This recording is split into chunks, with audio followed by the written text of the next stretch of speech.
नमस्कार, आप शिक्षक भर्ती देख रहे हैं। दोस्तों वीडियो में आगे बढ़ते लेकिन उससे पहले आप सभी को जय हिंद जय भारत। दोस्तों फाइनली इस वीडियो के माध्यम से आप सभी को ये जानकारी देने वाले हैं कि जो टेट मामले को लेकर सुप्रीम कोर्ट में आरटीआई लगाई गई थी और जिसकी सुनवाई दोस्तों आरटीआई सेल में 6 जुलाई 2026 को हुई थी। फाइनली अब दोस्तों सुप्रीम कोर्ट के द्वारा 9 जुलाई 2026 को ये जानकारी दे दी गई है नोटिस भेज करके कि आपकी आरटीआई अपील खारिज हो गई है। अब यहाँ पर दोस्तों जिनकी आरटीआई अपील खारिज हुई है वो हैं बलबीर जी, क्योंकि बलबीर जी के द्वारा पहले ही आरटीआई लगाई गई थी। अब यहाँ पर सवाल दोस्तों ये है कि आखिर अगला कदम क्या होगा।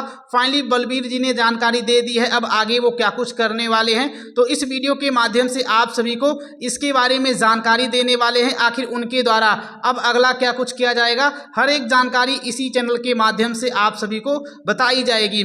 और यहाँ पर दोस्तों जब से वो आरटीआई जो है खारिज हुई है तब से काफ़ी सारे लोग उन्हीं के चैनल पे जो है फेसबुक पेज पर कमेंट कर रहे हैं। जैसे यहाँ पर दोस्तों देख पाएंगे धर्मेंद्र कुमार जी का कहना है कि जंगल का राजा जैसा चाहेगा वैसे जंगल में सभी जीव जंतु को रहना पड़ेगा, नहीं तो जंगल छोड़कर जो है पाकिस्तान जाना पड़ेगा या तो मौत सहनी पड़ेगी। और उसके बाद दोस्तों ये कह रहे हैं कि सुप्रीम कोर्ट से जस्टिस की अब कोई उम्मीद नहीं रह गई है। आगे यहाँ पर दोस्तों देख पाएंगे इसी प्रकार के तमाम हजारों की संख्या में कमेंट आए हुए हैं। अभी मैं आपको सारी जानकारी बताऊंगा।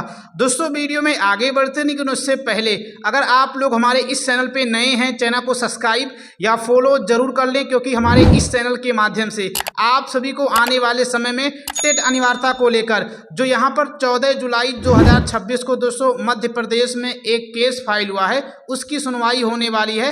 अब यहाँ पर जैसे बहुत सारे लोग कहते हैं कि मध्य प्रदेश में अगर केस फाइल हुआ है तो मध्य प्रदेश का अगर फैसला आएगा हाई कोर्ट का तो ऐसे में केवल मध्य प्रदेश पर लागू होगा। लेकिन दोस्तों टेट वाले मामले पर ऐसा नहीं है, क्योंकि टेट वाला जो मामला है वो दोस्तों जो 2017 में संशोधन हुआ था उस चीज को चैलेंज करते हुए किया है। अगर मध्य प्रदेश हाई कोर्ट के द्वारा उस 2017 वाले संशोधन में जो चैलेंज जो किया गया था 23 के 2 प्रोविजन को गलत बताया जाता है तो दोस्तों ऐसे में उसका फर्क जो है पूरे देश पर पड़ेगा। तो इंतजार है दोस्तों 14 जुलाई 2026 को। और अभी भी दोस्तों ये नया केस फाइल हुआ है और मध्य प्रदेश हाई कोर्ट के द्वारा इसकी अगली सुनवाई 14 जुलाई को की जाएगी। तो जो कुछ दोस्तों इसका निर्णय होगा मेरे इसी चैनल के माध्यम से आप सभी को सबसे पहले बताया जाएगा। आप लोग चाहे राज्य के क्यों ना हो तो इसके लिए इस चैनल को सब्सक्राइब करके नोटिफिकेशन बेल ऑन जरूर कर लें।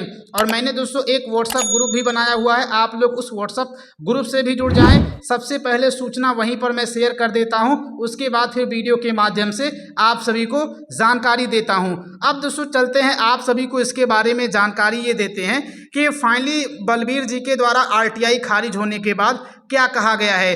तो दोस्तों बलबीर जी ने यही चीज़ कही है कि आरटीआई खारिज होने के बाद अब सुप्रीम कोर्ट में हम दोबारा से अपील करने वाले हैं जो हमारी आरटीआई खारिज कर दी है। और यहाँ पर दोस्तों देखेंगे बलबीर जी ने ये चीज़ें अपने जो है अकाउंट के माध्यम से साझा की हैं। जैसे इन्होंने कहा गया कि दोस्तों बलबीर जी यहाँ पर लिखते हैं कि जल्द ही इसके खिलाफ हम द्वितीय अपील भी दाखिल करने वाले हैं। यहाँ देखेंगे और दोस्तों द्वितीय अपील दाखिल हो सकती है या नहीं हो सकती है तो सुप्रीम कोर्ट में दोस्तों दूसरी अपील भी दाखिल की जा सकती है, इसमें कोई समस्या नहीं है। क्योंकि यहाँ पर सुप्रीम कोर्ट के द्वारा 9 जुलाई 2026 को जो ऑर्डर सहित आया हुआ है, यहाँ पर दोस्तों देख पाएंगे इसमें ऑर्डर लिखा गया है, यही दोस्तों अपील खारिज करने वाला है। तो जब दोस्तों ये इसमें आएंगे तो नीचे यहाँ देख पाएंगे 7वें पॉइंट में दोस्तों इसी अपील में कहा गया है कि and the appeal is dismissed, यानी अपील को खारिज की जाती है। लेकिन दोस्तों नीचे यहाँ पर जब आप लोग अच्छे तरीके से पढ़ेंगे तो इसमें ये भी जानकारी बताई गई है अगर आप इस सुप्रीम कोर्ट के इस फैसले से जो है या अपील खारिज होने से नाराज हो गए हैं या आपके प्रश्नों का जवाब आपको सही तरीके से नहीं मिला है तो ऐसे में आप जो है द्वितीय अपील भी कर सकते हैं। और यहाँ पर ये लिखा गया है कि 90 दिन के अंदर करना, यानी कहने का मतलब ये 90 दिन के अंदर इसके खिलाफ सुप्रीम कोर्ट में दूसरी अपील कर पाएंगे। अब दोस्तों आप लोग ये बताइए बलबीर जी को दूसरी अपील सुप्रीम कोर्ट में करनी चाहिए या नहीं करनी चाहिए, ये चीज़ मैं आप पर छोड़ देता हूँ। और यहाँ पर लिखा भी गया है कि the applicant if agreed by the order may be prefer second appeal, यानी दूसरी appeal before the central information commission CISS भवन, यहाँ पर देख पाएंगे और 90 दिन के अंदर इनको करना है। और CPIO ऑफिसर वगैरह रहेंगे ये आप लोग देख पाएंगे। तो दोस्तों जो ऑर्डर 9 जुलाई को सुप्रीम कोर्ट के द्वारा फाइनली बलबीर जी को भेजा गया था आरटीआई के मामले में, अब उस पर दूसरी अपील करने जा रहे हैं बलबीर जी। अब जैसे दोस्तों दूसरी अपील उनके द्वारा की जाएगी और उस पर सुप्रीम कोर्ट के द्वारा आने वाले समय में जब भी सुनवाई की तारीख वगैरह आएगी या जो कुछ रिपोर्ट निकल के आएगी, जो कुछ निष्कर्ष होगा, मेरे इसी चैनल के माध्यम से जानकारी बताई जाएगी। बाकी दोस्तों जब यहाँ पर आरटीआई खारिज कर दी गई थी, आरटीआई अपील, तो फाइनली यहाँ पर बहुत सारे लोग ऐसा कमेंट कर रहे हैं टेट प्रकरण में राहत राष्ट्रपति महोदय के शरण में होगी, क्योंकि न्यायालय के फैसले को वही मानवता के साथ देख सकते हैं जो संविधान के नियमानुसार भी हैं। और अनिल शर्मा जी कमेंट करते हैं कि आदरणीय, अब न्यायालय का भी जो है मतलब नहीं रह गया है, अब आंदोलन से सरकार द्वारा ही कुछ कराया जा सकता है। और इसमें ये भी कह रहे हैं कि जो है बस इसमें बहुत समय हो गया है। आगे यहाँ पर कह रहे हैं कि यदि आपको प्रधानमंत्री पसंद है तो आपको भाजपा पसंद है, यदि आप टेट के माध्यम से नौकरी नहीं पा सकते तो आपको छोड़ना होगा। तो देखिए यहाँ पर जो है किसी भी पार्टी की बात नहीं होनी चाहिए, बस हमें ये चाहिए कि हम टेट का विरोध कर रहे हैं तो हमें कुल मिलाकर छूट मिलनी चाहिए। किसी विचारधारा के प्रति ना तो किसी पक्ष के ना तो किसी विपक्ष के नेता को आप गलत मत कहिए, बस ये कहिए कि 1 सितंबर को सुप्रीम कोर्ट ने फैसला दिया है और वो फैसला कैसे पलटेगा, तो संसद में पलटेगा, और संसद में कौन पलटेगा, तो सरकार पलटेगी, वर्तमान सरकार। तो हमें वर्तमान सरकार तक अपनी बात पहुंचानी होगी। तो दोस्तों एक ही वह संवैधानिक तरीके से, गांधीवादी तरीके से आंदोलन किया जाए, तभी सरकार तक ये बात पहुंचेगी।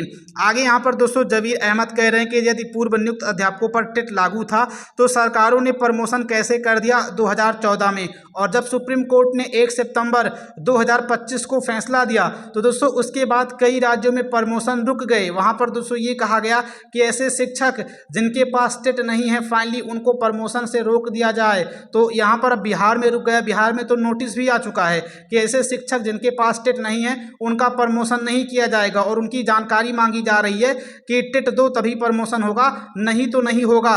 और इसके अलावा दोस्तों अलग से भी उनको ये कहा जा रहा है कि ऐसे शिक्षक शिक्षिकाएं जो 2 वर्ष के भीतर टेट या 3 वर्ष के भीतर टेट नहीं पास हो पाएंगे उनको नौकरी से बाहर रखा जाएगा। ये बिहार सरकार के दोस्तों सिवान जिले का नोटिस है, मैं आपको बता रहा हूँ।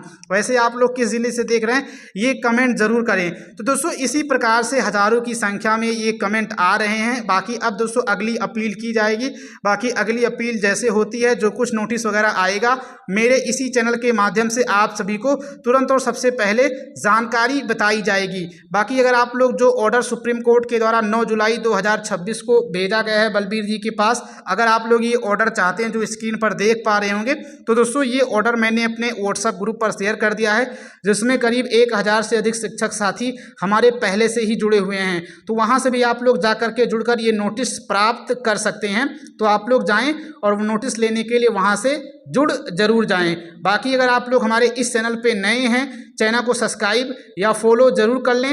नीचे यहाँ पर आप लोग देख पा रहे होंगे सब्सक्राइब या फॉलो करने का ऑप्शन दिख रहा होगा। जैसे आप लोग इस पर क्लिक करेंगे फाइनली आप लोग हमसे जुड़ जाएंगे, और आने वाले समय में अन्य जैसे भी कोई जानकारी होगी मेरे इसी चैनल के माध्यम से तुरंत और सबसे पहले बताया जाएगा। तो चैनल को सब्सक्राइब जरूर कर लें।